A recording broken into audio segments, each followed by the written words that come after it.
Енді сенің күйеуің ғой жаным. Мен оған добрый бол деп айтамаймын, енді ақ көңіл бол деп. Мүмкін саған жинап жүрген шығар, бір Елен Ваген әперейін деп жүрген шығар, Брабус екеуін. Не қыласың оны, жамандағанда не пайда? Басқа күйеу саған бермейміз. Жоқ, ойлық қыста іздегенбіз. Жоқ, бәрі үйленіп алған. Ондай жоқ. Сондықтан барымен бағалап сен жақсы өмір сүр. Оны жамандағаннан жан шықпайды жан, мақтағаннан май шықпайды. Сондықтан несін айтасың оны жан? Үйлендің, қосылып, Құдай сана берсін, ақыл берсін. Шын айттыңыз, қазақша маңызды енді. Шындықты айтамыз да. Ұстаз, баланың тұсауын кесу маңызды ма? Мәселе тұсауын емес, мәселе дұғасында. Сол үлкендер дұға қылып, балаңызға күнде дұға қылсын. Кезінде әкесі жоқ, шешесі жоқ қалған балаға дұға қыла беріп, қазір сәлем бермейді. Қоныстасаң, қоныстақсызбайды қазір. Аспанға ұшып кеткен атын айтсам, бүкіл Қазақстан таниды. Бізбен менімен қатарлас жігіт, бірге оқығанбыз, жақсы танимын. Қазір сәлем берсең, сәлемің алмайды қазір. Мұрын кетіп қалған космосқа. Сонымен жақсы білем, апасы апарып бүйтіп бата қылыңызшы деп аталарымызға бата алдыра беретін. Кім көрінгенге? Мына балама бата қойыңызшы, Құдай берем десе, берер екен да. Сол үшін айтқан, үлкеннен бота алма, бата ал, ботасы өліп қалса да, батадан бағың жанат жаным деген. Сондықтан бата алыңыздар, жүрген жерде қызмет жасаңыздар. Ата-ананың батасын алу, тұсау кесудегі түпкі мағына соға кеп тіреледі. Және тәрбие. Бір бала қатты ұнайды, бірақ ол біледі, неге жазбайды, бірақ лайк басады дейді. Сен қаншадасың жаным? Қаншадасың бадам? Сабақ оқуға сияқты да саған.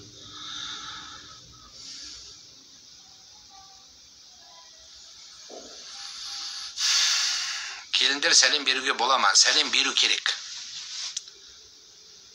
Бала өздігінен туылып сүндеттелген, бірақ кеше түнде ашуы қызарып кеткен, скорый шақырғанда періштелер піштірді дейді.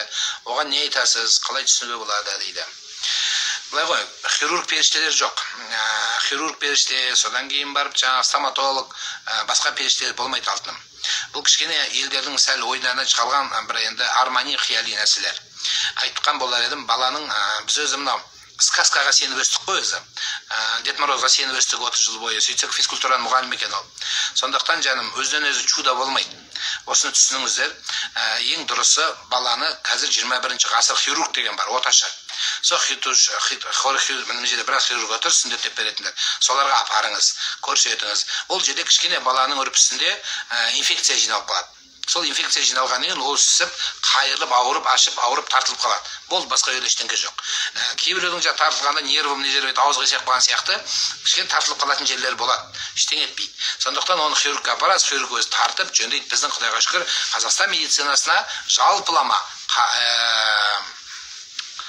көңіліміз толады. Сондықтан жақсы детский хирургтарға апарсаңыздар, оташтар көріп шығады. Уайымшылбын, қандай дұға оқысам болады? Намаз сізді алып шығады, уайым түбі теңіз, батасында кетесің, тәуекел түбі қайық, желесінде өтесің деген атамыз қазақтың сөзі сізге дұрыс сұрақ болатын шығар.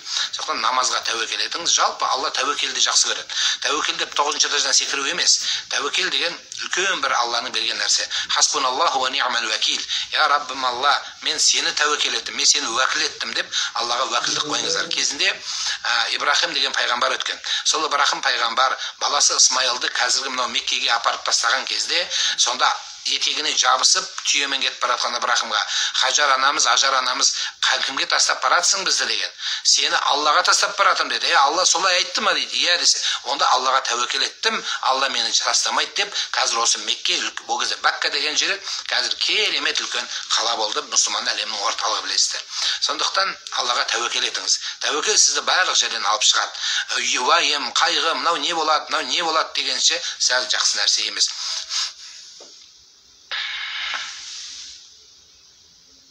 Ұстаз, қалайсыз? Сіздің арқаңызда имандылыққа келіп, мешітке жұмаға ғана барып жүрмін. Азаматсың. Алла Тағала сол жұмаға бармаған адам жұмаға барды. Аллаға шүкір, енді сені жұмабай қылдық. Енді бұрын айтпай болған шығарсың, айтта ғана барады, не? Енді жұмабай болдың, жұмаға кіргізді екен сен. Содан кейін енді анау күшті молдалар тыңдайсың, менен өтіп тұрып, анау бір қатты ұрсатын имамдар бар бізде, қатты солар тыңдап, Құдай қаласа 5 уақыт намазға жығыласың жаным. Біз бірінші дәнің салдық сенің жүрегіңе. Негізі дәнің бар еді. Соған mesela су құйдым, соған өсіп шықты, міне жұмалы шықтың жаным. Алла береке берсін. Әйелім мені кейде ұрсады. Соған бір ауыз сөз айтыңызшы, жазып алайын дейді. Дұрыс, әйелдің анда-санда ұрсып тұрған жақсы болады жан. Сауап болады, кішкене жеңілдеп қаласың. Әйелді санда тыңдап тұру керек. Ол жақсы нәрсе. Бизнесті қандай ниетпен бастаған дұрыс? Елге көмек берем. Байсам осыдан, я Алла, елге жақсылық қылам, мешіт салам, мектеп салам, медресе салам, жол салам, жетімдерді бағам, үйленбегендерді үйлендірем, қарызы көптердің қарызын жабам. Тағы не? Әйтеуір не керек? Жақсылықты мақсат қой. Я Алла, маған осыны берсең, мен осыны жасайым десең, Алла береді. Алла менен келісім шартқа отыра беріңіз. Одан ұтылмайсыз. Біреуден қарыз алдым, ол кештім десе, үкімі қандай болады? Қарыздан құтылған бола ма? Иә. Енді хозяин кештім десе болды емес па? Мәселе жабылады. Бірақ енді бұл жерде адамгершілік қасиет шығу керек. Кештім деген адамға бір сый сияпат, ең кем дегенде бір жақсы ниет, ең бірінші парыз нәрсе сыртынан дұға қылуды айтқан болар едім. Сол адам кештім десе, айналайын, артынан дұғашы болыңыз. Ассаламу алейкум, 5 уақыт намаз оқимын. Прокурор, адвокат болып іштесе болу дейді. Болмаған емне болмасын. Болыш керек та. Прокурор болыш керек. Аннан кейін сен жақсы прокурор боласың. Мені қуатасың, дамылаларды қуатасың, взятка албайсың сен. Соның әлі прокурор боласың. Адвокат болса, мұсылмандарды қорғойсың. Жақсы болмақ. Бол. Бізде ошондай болыш керек, прокурор, адал болыш керек. Аннан кейін адвокат болсаң, ошондай оқып болышың керек те, бардығы саға келішіміз керек. Мына біздің адвокат деп ошондай болыш керек. Теги Америкада жүре тұрған бар ғой, осы Россиядағы адвокаттар ше, ошондай болыш керек те.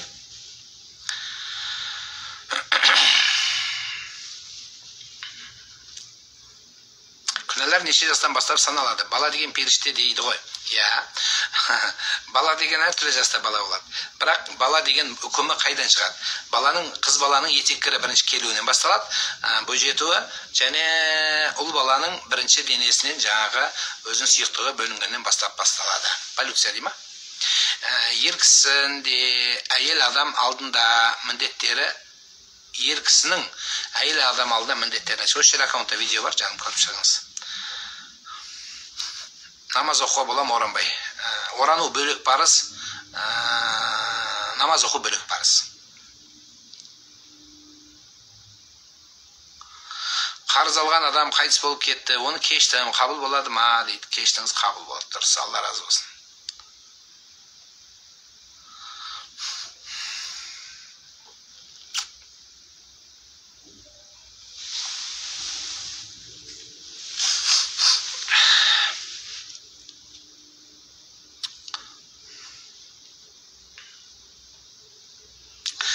Аға, әкем 83-те, анама тыныштық бермейді, анамыз бізден көмек сұрайды, қандай көмек береміз дейді. Қандай жағынан тыныштық бермейді? Қандай жағынан ғашық бермейді? Ұрама, 83-ке келген әкең. Енді 83 жыл шыдаған анаң білмеймін, енді ар жағынан не қалды өзі? Кішкене шыдасын енді, ар жағы өзі де шалбар жағынан шығатын шығар. Ар жағында явны 20 жоқ енді, Құдай біледі. 25 жыл.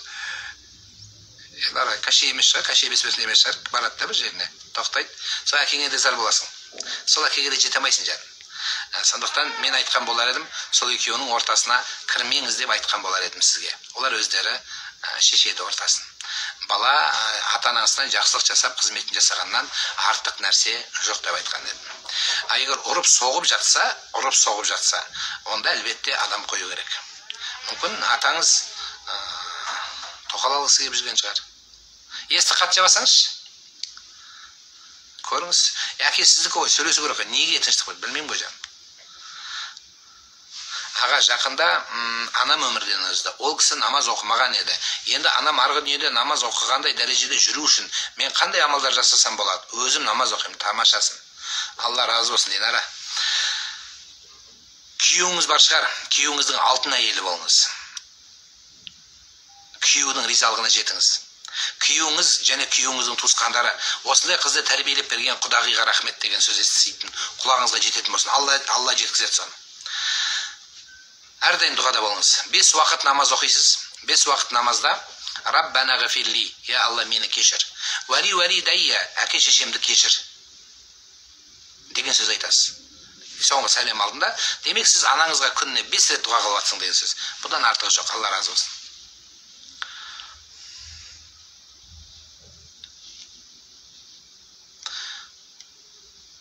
Кредитке телефон алсақ бола ма дейді. Жоқ жаным, жақсы емес. Біз бар телефоның тұр ғой қолында, қандай өзі, соған береке берсін, сол бұзылмасын де. Бір туысын 1,5 миллион қарыз қалған. Еді, 2 жыл болды, қайтармай жүр. Қалай алсақ, не істесек болады дейді.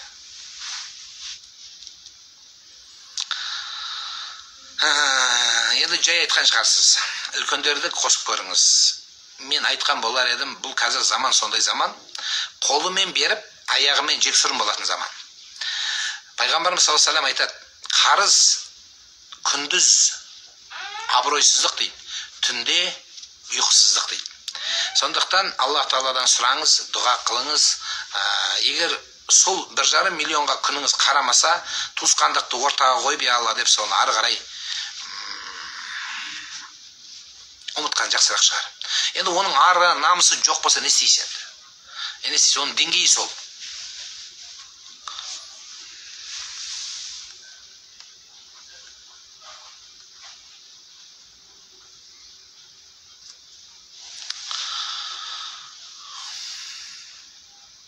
Таң намаздан бастап едім. Енді қалғандарын қосайын деген ниетім бар дейді. Тамаша. 2-ден 7-ге дейін школда мұғаліммін. Кешке 5-ні 2-ті қаза болып қоқыма болады. Школда возможно жоқ қой. Қоса беріңіз шетінен. Алла разы болсын.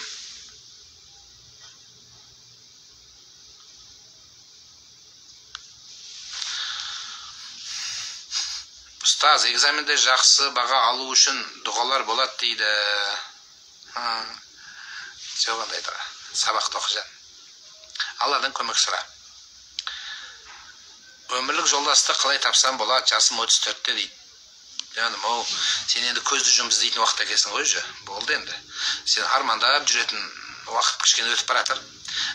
Кездескеніне көзін жұмып, бір қара торы қызға үйлене бер жаным. Бағың ашылсын. Саған әдемі аппақ торсықтай бала туып береді бұйырса. Оның анау жағдайына қарама, күштілігіне қарама, фигурасына қарама, саған жақсы келіншек туып береді. Ол перзент туып береді жаным. Сондықтан бағың ашылсын. Және Алладан сұра, истихара намаз оқы, құлшылық қыл. Сол жақсырақ болады. Қайтесің оны? Андайына, мынандайына қызыға берме. Айта береді. Жақсы сөз де ол негізі. Ауырлау тиеді, бірақ ауырлау тисе де дұрыс сөз. Тең-теңімен, тезек қабымен деген жақсы сөз. Аллах Тағала Құранда да айтады, намазхан еркекке, намазхан әйел бұйырсын деген мағынада келеді. Әркім өз теңін тапқаны жақсы болады. Сонда тыныш өмірің өтеді жаным. Ешкімге тәуелді болмайсың, жақсы болады. Бағың ашылсын. Уже не жерде қана 5700 сразу төмен түсіп кетті, көрдің ба? Бәрі аккаунтқа кіріп көріп жатыр. Қандай бала? Танысқысы келгендер көп мына жерде. Бағың ашылсын, күте бер, дайындала бер.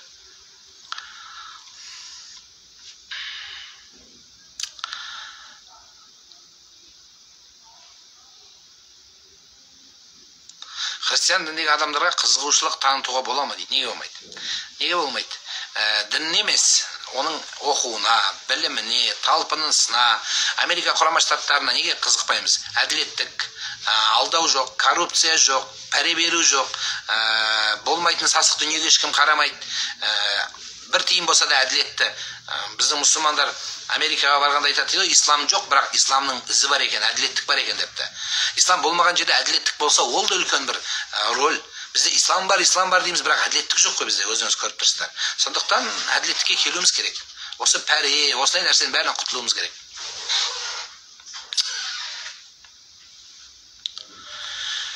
Теңізде вахтада жұмыс жасайтын намазхан бауырларымыз бар. Енді басшылық тарапынан намазға шектеу қойып отыр, не айтар едіңіз дейді.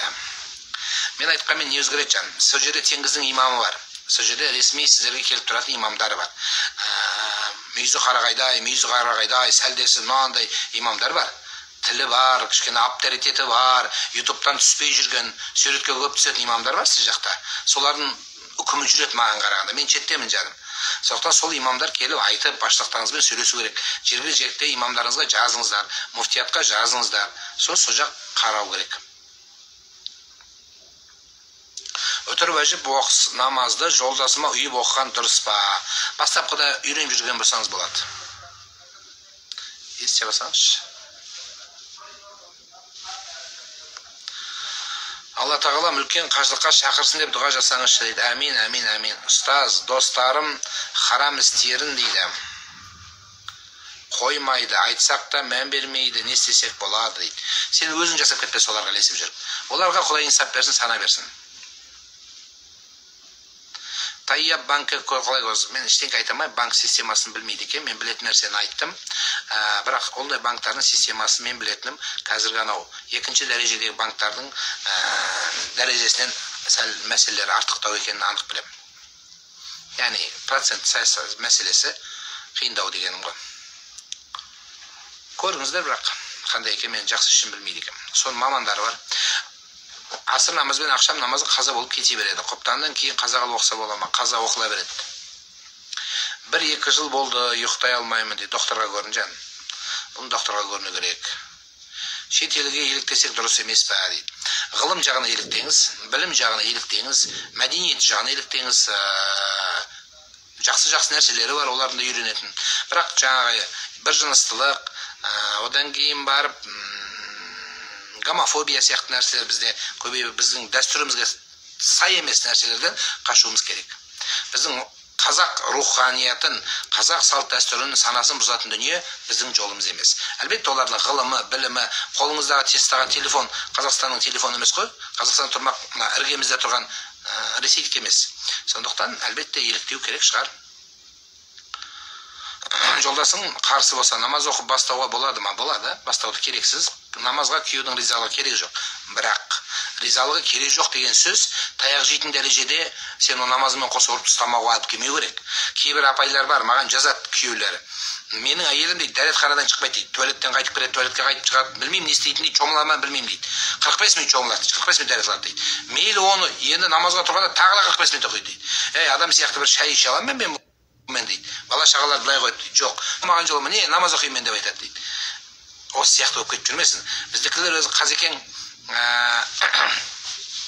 біздікі былай ғой, дінге келмейтін, мен кімге де Нартай Аралбайұлы бауырымызға да айтып едім, бізде дінге келмейтін атеист сияқтымыз, дінге келсек сразу террорист боламыз деп.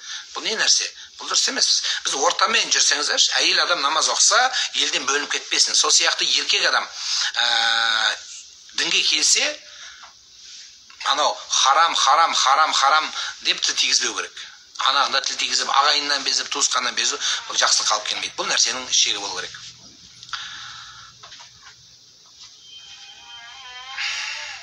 Намазды қалай бастасам болады? Тұрып бастай бересің жаным. Дәрет аласына тұрып бастай бересің. Қиындатпай-ақ қой.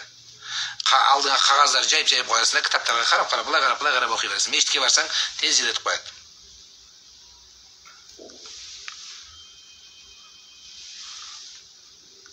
Мешіттерде молда неге коммерция болып кеткен дейді. 220 мың бердік. Охо, молдаға 5 мың теңге бір оқыған дейді. Тариф өсіп кеткен молда екен бұл. Хит молда ғой деймін. Хит молданың қандай емес. Былай айналайын. Ол молдаға бергені бүкіл, сол молдаңыздың берген молдаңыздың үлкен молдасы бар. Оның инстаграмы бар. Сол инстаграмына жазып жіберсең, алған молдаңыз қайтып тітіреп бөрін әкеп береді бәрін. Анық бергеніңіз хақ болса, кешірім сұрап әкеп береді. Біріншіден. Екіншіден, бермей қойыңыз. Бермесе, көп болса кемей қойып, басқаны шақырасың. Подешевле молда келеді, болды. Не қыласыз оны, жаныңыз қинап. Енді бір берген екенсіз, күнде беріп жатқан жоқ шығарсыз. 220 мың енді көп, енді мен 20 мың десе еще молданы қорғайтын бедім, бірақ енді 220 мың деген көп алған екен. Анық берген болсаңыз, онда азамат екенсіз.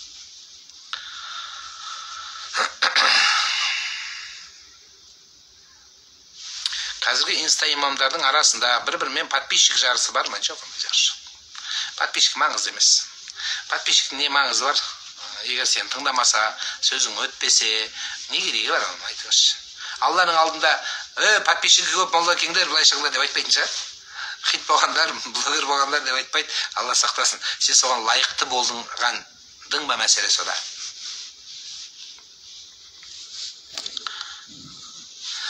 Ұстаз, тәубе еткен соң ол күнә қайтадан жасап қоямын.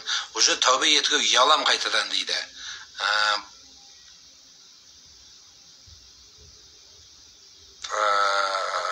Жасап қойсам деген. Қазір айтам, бүгін сәлем салу бойынша күнә дегенді естідім. Бұл қайда жазған дейді. Оны мен айтқан жоқпын ғой, біріншіден. Екінші, мен сұрамаңыз ондай нәрсені. Мен наоборот, қазақ халқының дәстүрін, салт санасын, имандылықтың аясында айтатын азаматпын. Жалпы біздің діни басқармамыз соны айтады.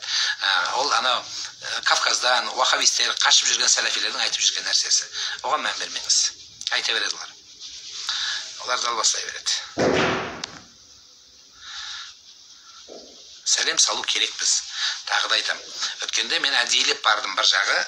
Біраздан өкпесі жарылып кетті. Жарылса жарыла берсін. Қосайық бет қайсы еді?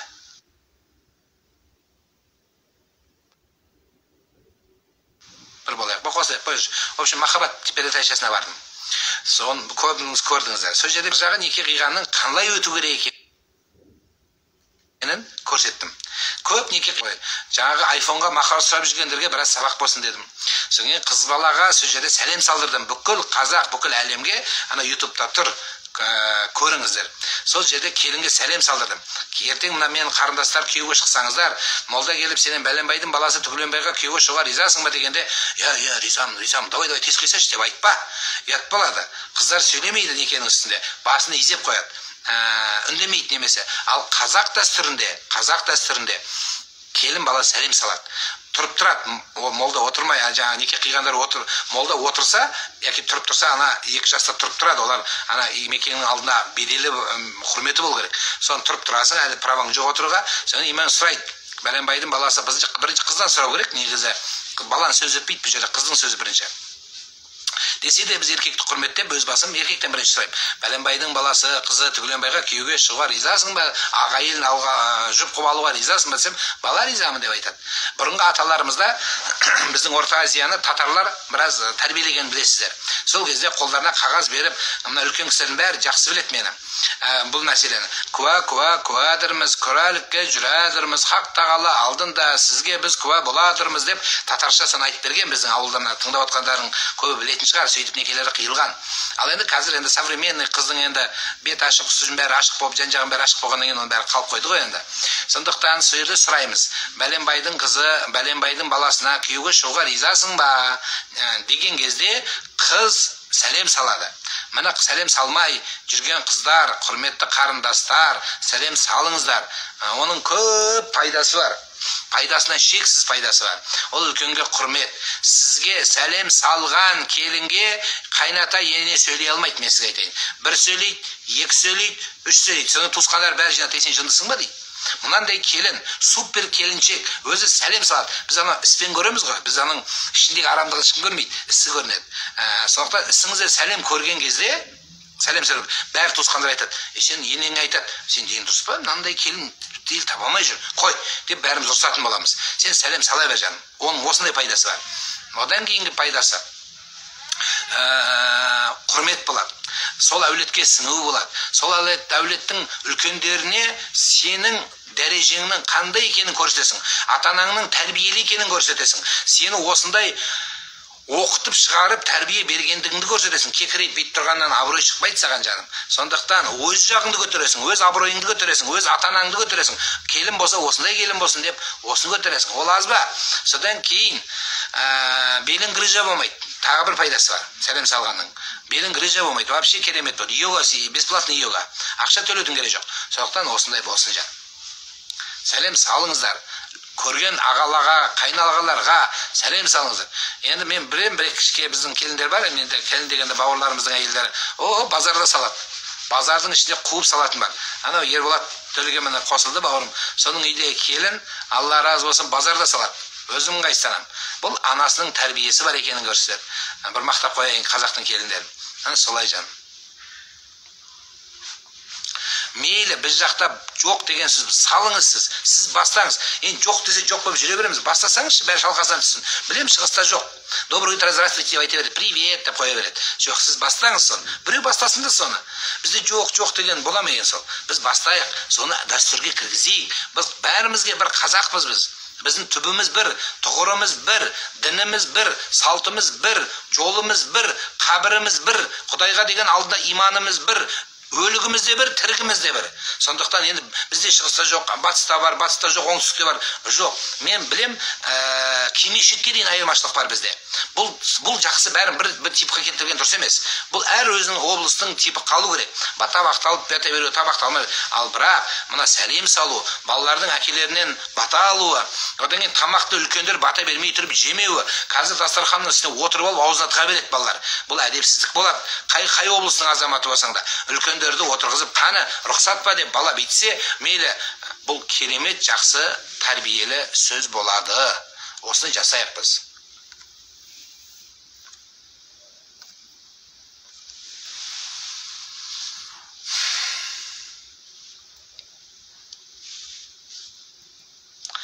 Ыңғайсыз ғой аға, уже 8-7 жылдан кейін сәлем салған. А не ода тұрған не бар? Ода тұрған не бар?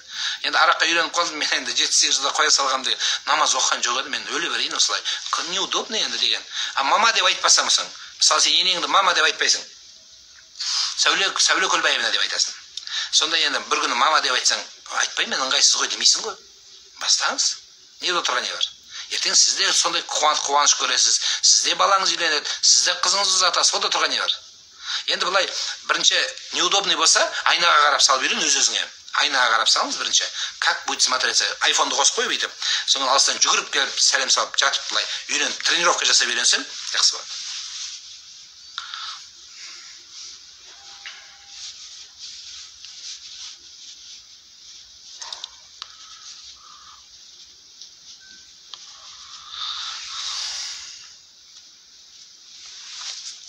Оразада той жасауға бола ма? Жақсы нәрсе емес. 28 жыл болды. Ана, сәлем саламыз дейді. Белінде грыжасы жоқ. Даже не то, что грыжа, протрузиясы жоқ. Қандай жақсы, бақытты қыз. Келін. Тахаджуд намаздың ниеті қалай айтылады? Алла ризалығы үшін тахаджуд деп ниет қыла бересіз. Ұстаз, хиджаб кию арабтардікі дейді. Тағуға ниетім бар, бірақ мұсылмандардікі емес дейді. Ақылыңыз айтасыз ба? Арабтардікі емес, ол мұсылмандардікі. Ата-бабамыздың, енді қазақтың дәстүріне басы жабылған ғой, кимешек киген. Онда кимешек киіңіз, басыңыз жабық басын. Бастырылып қалса не, последний 2 күнде бастырып жүрген аят сүре оқыңыз, дем салыңыз өзіңізге. Өз-өзіңізге дем салыңыз, жақсы болады. Басында сәлем салғанмын, қазір салмаймын дейді. Вампирский тістер шықты деген сөз жүрім неден. Бір-екі бала туып, бетіп походкалар өзгеріп, кішкене, мына уже бір-екі май жинат деген сөз. Жаным, сәлем салыңыз. Сәлем салыңыз, жақсы боласыз. Сіз бата аласыз ғой, сәлем салудың түбі не? Сәлем салудың түбі бата. Әй, бақытты бол. Алла разы болсын. 40-тың бірі Қыдыр деген атаңыз қазақ. Сол 40 адамға сәлем салсаң, 41-шісі бағыңда шат жаным. Көресіз, балаңыздың өмірі жақсы болады. Ана бала шаға өсіргеннің қызығын көріңіз келе ма? Ештеңе етпейді. Күнің түссе, прокурорға да сәлем саласың. Күнің түссе, гаишник ұстап алса, гаишникке де сәлем саласың. Салың сәлемді еще жатағап саласың, күнің түссе. Құдай түсірмейді деген гарантия жоқ қой. Сол үшін иелей беріңіз, ода тұрған ештеңе жоқ. Бауыржан Момышұлы атамыз жақсы сөз айтқан. Еңкейгенге еңкей дейді. Сен Құдайдың ұлы емессің дейді. Сондықтан жаным, еңкейіңіз. Жақсы болады. Әкем арақтан қайтыс болды. Түсімде әкемді мас кейпінде көп көремін. Не істесем болады? Сен өміріңді өзгерту керексің. Сен өміріңді өзгертсең ғана әкеңізге жақсылық пайда бересіз. Сіз керексіз қазір ата-анаңыз, әкеңіз, ол үшін әлемде. Мен 13 жыл болды, кітап оқи алмаймын, не істеу керек? Не туралы? Неге оқи алмайсың? Көзіңде проблема бар, не болды? Аудио кітап оқыңыз. Аудио кітаптар шығып жатыр. Ұстаз, әйелмен ажырасып, заңды түрде ажырасып кеттік, бірақ талақ бермедік. Екінші рет үйленейін деп жатырмын. Талақ беруім керек па дейді. Саған талақтың берілуі екінші некеңе қатысы жоқ, біріншіден. Екіншіден ол әйелге қатысы бар. Енді сотпен ажырасыпсың, талағы түсті.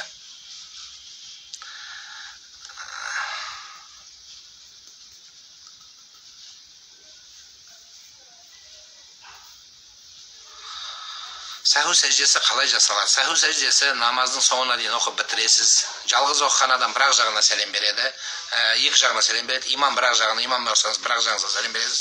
Сөйтіп 2 рет сәжде жасайсыз және ат-тахият салауатты оқып намазды аяқтайсыз. Ақыр заман келді ме дейді. Асығып отырсыз ба не? Дайынсыз ба не? Ассаламағалейкум аға, намаз оқып отырып құблаға саусақ шошайтса не болады дейді. Ештеңе болмайды, сауап болады. Ол бар нәрсе, сүннет. Шаш айтсаң да болады, шаш айтпасаң да болады. Бұны шарату сабаба дейді. Ұстазыңыз үйреткен болса, жасаңыз, егер үйретпеген болса, жасамаңыз. Сақал егуге болады ма дейді. Қазір осындай мода болып жатыр. Сақалға бірінші сол сақалға лайықсыз ба деген сұрақ қойыңыз бірінші. Сақалды егуді қоя тұрыңыз, көшет жасап, көктемде суғарып, оған жұмысы көп, сіз былай қылыңыз. Сіз бірінші сол сақалға лайықсың ба деген сұрақ қойыңыз өзіңізге. Пайғамбардың сақалымен жүрген, пайғамбар саллаллаху алейхи вассалам сақалына мен лайықтым ба? Мына сақал ауызды жабады. Сол ауыздан боғауыз шығып жатқан жоқ па? Ұятсыз сөздер шығып жатқан жоқ па? Өтірік сөздер шығып жатқан жоқ па? Ғайбат, біреуді жамандап, имам молдаларды жамандап, патшаны жамандап, әйелді жамандап, енеңді жек көретін, қайнатаңды боқтайтын мынандай сөздер шыққан жоқ па? Соған қарау керек та бірінші. Осының бәрін тәрбиелесең, мына ауызға ие болсаң, сақалың өз, бір сақалың өз сен үшін авторитет болады. Ал сақалың мынандай болып өссе де, мынаған ие болмасаң, ол сақалдан. Ереже солай. Егу дейме, иә, қазір егеді, шашты егеді, сақал егеді, қазір өзі егетін заман ғой. Үйде біреу ренжіткен жағдайда түсіме атам келіп, құшақтап, сүйіп, жақсы болады деп кетеді. Тірісінде мен қатты жоқ сөйлетін еді, жоға дұға қойыңыз. Намаз оқығым келеді, бірақ қорқыныш бар. Намаз оқымасаң қорқыныш бар. Түнде тырнақ алуға бола ма дейді. Сізде вообще тырнақ алмайсыздар ма? Күндіз уақыт жоқ па? Сол бір депутатсыз ба? Не, өзі министрсің ба? Не, қолың тимей ма сол бір тырнаққа? Енді жарайды, түнде алғың келіп тұр екен, бірақ свет жағып, кішкене анау көрінген жаққа ұшып кетпес, микробтар. Соны жақсылап алып, кутикулаңды кесіп алмай, тырнағыңды тереңірек алып қойып, сіңін ашып жүрмесін, соны жақсылап алып қойыңыз болады. Бірақ тырнақты сіңін тастаңыз. Ереже солай.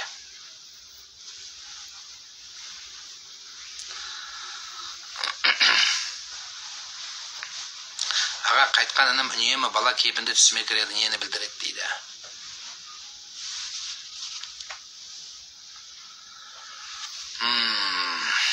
Бала жетілмегендікті білдіреді. Жетпей жатыр оған нәрсе деген сөз. Демек, сіздерде бір проблема бар деген сөз. Ұстаз, әйелім екіншісін алшы дейді, жалынып жүр дейді. Ойбай-ау. Әйелің бұлай несі дұрыс па? Докторға көрсетсеші бірінші. Бұлай несі дұрыс па өзі? Табиғаты дұрыс әйел ма? Онда әулие әйел сенікі. Ұстаз, өлім туралы көп ойлаймын дейді. Жақын арада өліп қалатын сияқты сөз сезем. Не сезем болды? Бәріміз өліп қаламыз тіптің түбінде. Жақын арада ол, 2050, жаңағы 5000 жыл өмір сүрмейміз. Каше бессмертный емес, біз Дункан Маклауд емессің, бәрібір өлесің. Сондықтан енді құр ойлай бергеннен пайда жоқ, соны өмірге бір өзгеріс кіргізу керек та. Енді ойладың, енді ойлағаннан кейін сол өмірге өзгеріс кірсе, сонда ойың дұрыс болған. Мен өліп қалам.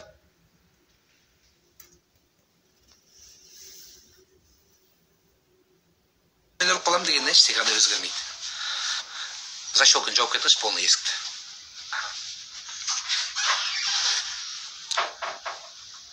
Ұстаз, көмектесші, әйелім күннен күнге күшейіп бара жатыр дейді. Түсінбедім. Не істеп жатыр күшейіп? Ұрайып жатыр ма, соғып жатыр ма, не істеп жатыр жауырым? Әйелдер солай өз күннен күнге күшейеді. Еркек күннен күнге күші кетеді. Бұл өзі өмір солай. Ұстаз, әйелім мінезі тік, кейде отбасымен сай келмей қалады. Несіне айтасыз дейді. Әйел сенікі тәрбиелеу керек, жақсы айту керек. Әйел деген ақымақ емес, үйленген кезде жақсы әйел болған, қыз кезінде бәрі жақсы, жаман әйел қайдан шығады деген атаң қазақ. Сондықтан жақсы тәрбиеле, айт, түсіндір. Ең жақсы адамның тәрбиешісі ол имандылық, ол дін, ол Алланың ақиқаты. Сен өзің соған келсең, Алла саған сөйлетпейтін болады ешкімді. Алла өз қорғап шығады.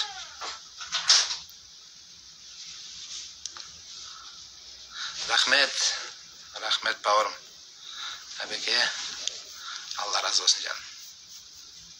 Ұстаз, мен намаз оқығым келеді дейді. Бірақ бір тойда билеймін дейді. Оқи берсем бола ма дейді. Намазда, тойда билейсің бе? Оқи бер намазды, бастай бер. Сондай дәреге жетесің, намаз өзі орын алып келеді жаным. Бастай бер. Біреу арақ ішіп жүрмін, намаз оқимын бітсе, оқи бер деп айтам оғанда. Жоқ, енді қоя алмай жатыр, алкаш темекі шегеді, қоя алмай жатыр. Не істеу керек? Сен бар кет жоғыл деп қумаймыз оны шақыра береміз, кел. Инна салата танха анил фахша вал мункар, намаз адамды түзейді. Енді оны қазір арам, сен кәпірсің, сен тозақысың дегеннен сен не істейсің? Өзгересің ба сен? Тойды қоясың ба? Биді қоясың ба? Жоқ. Мен сенің жұмысым дінге шақыру, мен сенің дінге кіргізу, дәмін татқызу, сондай ләззатын саған беру, содан кейін өзің қоясың. Сен келе бер жаным. Келе бер. Намазың қабыл болады, не переживай. Енді таныс живота билемесең болды, кішкене елдің бәрін жүрегін қоздырып, тойдан кейін еркектің бәрі ажырасамыз деп, сен аламыз деп кетпесе болды. Қыздардың бәрі ажырасып, саған тиіп алып жүрмесін жаным.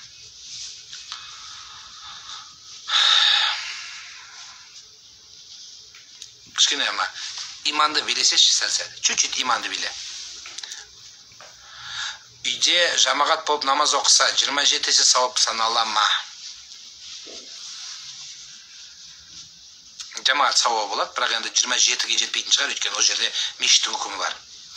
Бифәлли ва 20 ва 27 дәрежа, 27-сі жалғыз оқығаннан деген сөз бар, хадисте келеді. Бір риуаятта 25 деп келеді.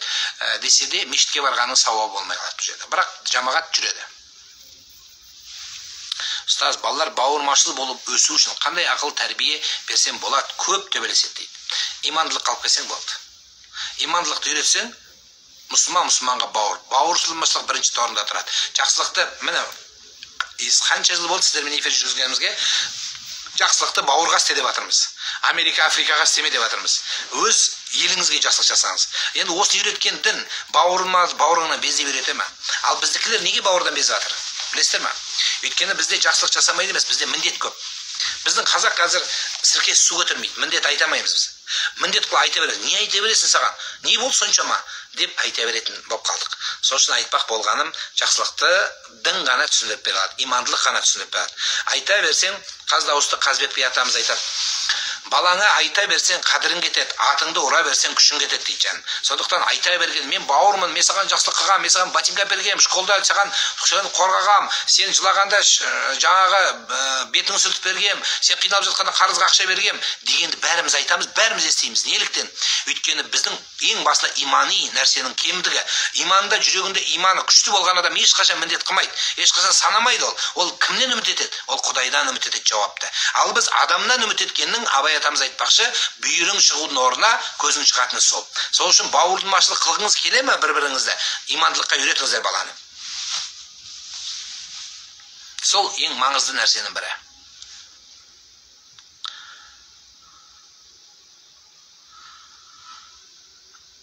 Ғұсыл шамалы шықса бұзыла ма дейді.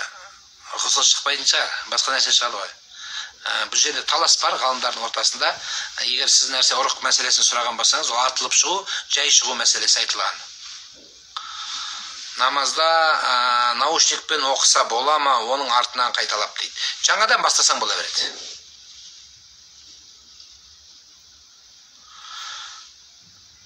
Барлық дұғаға шипа. Пайғамбарымыз өте көп дұға айтқан. Соның ішінде Құранда Исра сүресінде «Ва нуназзилу минал Qur'ани ма хуа шифа». Құранды шипа етіпсің дейді. Аузу би калиматиллахи таммати куллиха мин шарри ма халақ. Осы дұғалар. Әйтеуір не керек? Мұсылман қорғанда дұғалардың бәрін оқи беріңіздер. Содан кейін біреу кезінде Абу Али ибн Сина деген бабамыз айтады. Көшеден өтіп бір таудың арасынан өтіп баратса, өксі шөппен емдеген, бір шөптен дауыс естігендей болар. Мен жүректің емімін деген. Содан кейін барып сол жүрекпенен емдей бастайды өксі шөппен да. Содан кейін біраз уақыттан кейін сол шөппен емделген адам өледі. Өлген кезде бұл шөпке ашу келгенде шөптен және бір дауыс періштенің дауыс сияқты естіледі деп айтылады кітаптарда. Не айтылады? Мен жүректі емдемеймін, мен ажалды емдемеймін, мен жүректі емдеймін деген екен. Яғни ажал бар деген сөз. Сондықтан емделу бұл өте дұрыс нәрсе және қаралу керек. Ол дұрыс нәрсе. Намазды видеодан қайталап оқысам бола ма? Болады, бірақ видеодан қайталау, мысалы, YouTube-ты көріп қойсаңыз, рекламасы қосылып кетеді. Жаңағы OLX 1xbet деген белгілер қосылып кетеді. Сондай сөзді сіз не істейсіз? Мысалы, оқып келесің, Алхамдулиллахи роббил аламин ар-рахманир рахим деген 1xbet сөзіп кетеді. Не істейсіз? 1xbet деп жалғастырып кетесіз бе? Жоқ, тұра тұрасыз ба? Тұрсаң да болмайды, жалғастырсаң да болмайды. Сондықтан ең жақсысы сол видеодағыны қағазға көшіріп жазыңыздар. Қайидул илма бил китаби, білімді жазумен бекітіңіздер. жазумен күшейтіңіздер дейді. Сондықтан бір тетрадь арнаңыз, бір жақсы общий тетрадь алыңыз.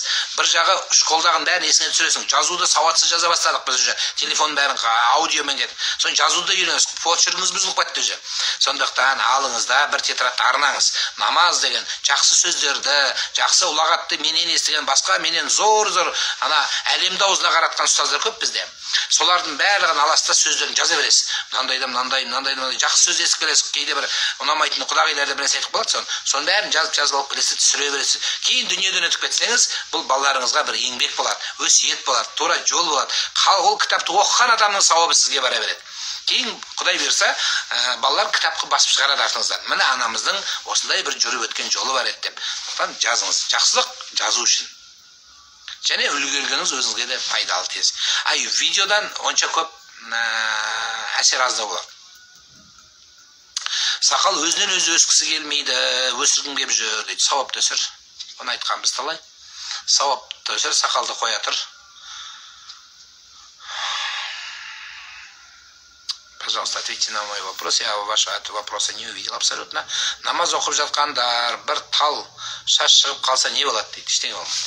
Бір тал шаш рөл ойнамайды.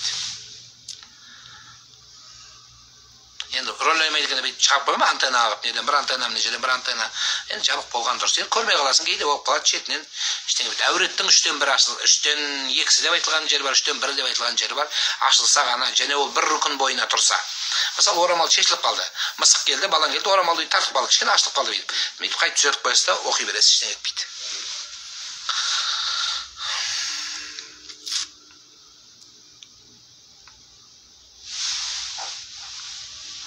Сіз маған көмектесесіз деп ойлаймын, иншалла. Қолымнан келсе, намазды адан артқа тартатын қыздарымен араласып керек емес пе?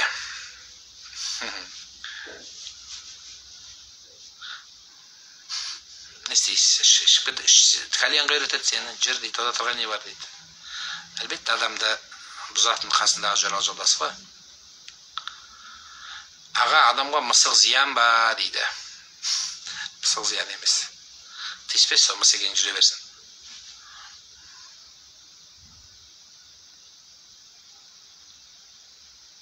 Түсімде жуынып жүремін дейді. Тамаша. Қарыздарыңызды жорылады.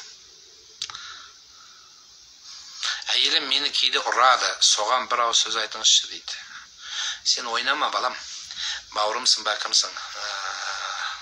Құдай күніңді сондай қылып қоймасын, прикол болып деп, қазір прикол жазып алам деп, мен Нұран имамнан прикол жазған деп, күнің сондайға түсіп қалып жүрмесін, ойыннан от шығады деп. Шынымен де Құдай сүмірейтіп қойса, таяқ жеп қалма, Құдай сақтасын де. Қазақтың қызы сен ұрмайтын шығар.